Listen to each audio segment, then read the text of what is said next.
കൂട്ടുകാരെ ഈ പേരയ്ക്കായുടെ മുട്ട് കണ്ടോ നിങ്ങൾ? ഇതുണ്ട്, ഞാൻ കാണിച്ചു തരാം. ഇതുണ്ടോ, കമ്പ് ചുറ്റും നിറച്ച് മുട്ടുകൾ ഈ പേരയിൽ കണ്ടോ, അങ്ങോട്ടെല്ലാം ഉണ്ട്. ഉണ്ടല്ലോ പേരയ്ക്ക് നിറച്ച് മുട്ട, ഈ ഒരു കമ്പ് നിറച്ച് മുട്ട, ഏകദേശം ഒരു 100 എണ്ണത്തോളം കാണും ഒറ്റൊരു കൊമ്പയിൽ. കണ്ടോ, മൊത്തം മുട്ട് പിടിച്ച് കിടക്കുക.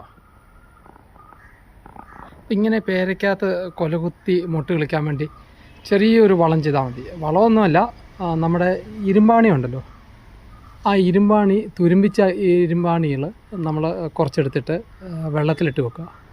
എന്നിട്ട് ആ വെള്ളം നമ്മൾ ചെടിയുടെ ചുവട്ടിൽ ഒഴിച്ച് കൊടുത്തു കഴിഞ്ഞാൽ ഇതേപോലെ കൊലകുത്തി കായ്ക്കും.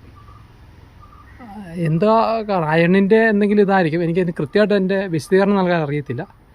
പക്ഷേ ഈ ഒരു കമ്പ് നിറച്ചും അതുകൊണ്ട് ഇങ്ങനെ അതിൻ്റെ ഇടയെല്ലാം കാണാം, അതിൻ്റെ ഇടയിലെല്ലാം ഇങ്ങനെ മുട്ട, അപ്പുറത്തെല്ലാം ഉണ്ട് കേട്ടോ, മുകളിലോട്ടെല്ലാം ഉണ്ട്. ആ കമ്പ് നിറച്ച് ഇതൊരു ചുമന്ന പേര കേട്ടോ, ചുമന്ന ഇരിക്കുന്ന പേരയാണ്.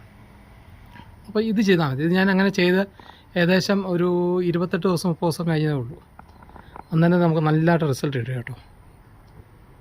ഇതിപ്പം ഇത് പൂക്കുന്നില്ലായിരുന്നു പേര, അപ്പം ഇതിപ്പോൾ അങ്ങ് ചെയ്ത് കഴിഞ്ഞാൽ പിന്നെ നന്നായിട്ട് പൂത്ത് നല്ല കായ്കളുണ്ടാകാൻ തുടങ്ങി. ഈ ട്രിപ്പ് ചെയ്താൽ മതി. നമ്മൾ വീട്ടിൽ പൂക്കാത്ത പേരൊക്കെ ഉണ്ടെങ്കിൽ ഈ കാര്യം ചെയ്താൽ മതി. അപ്പം ഇതിനെക്കുറിച്ച് എന്തെങ്കിലും കൂടുതൽ ഡീപ്പായിട്ട് അറിയാവുന്നവർ എന്തെങ്കിലും സംശയമോ കാര്യങ്ങളോ ഉണ്ടെങ്കിൽ ദയവായിട്ടൊന്ന് കമൻറ്റ് ചെയ്ത് വെക്കണം.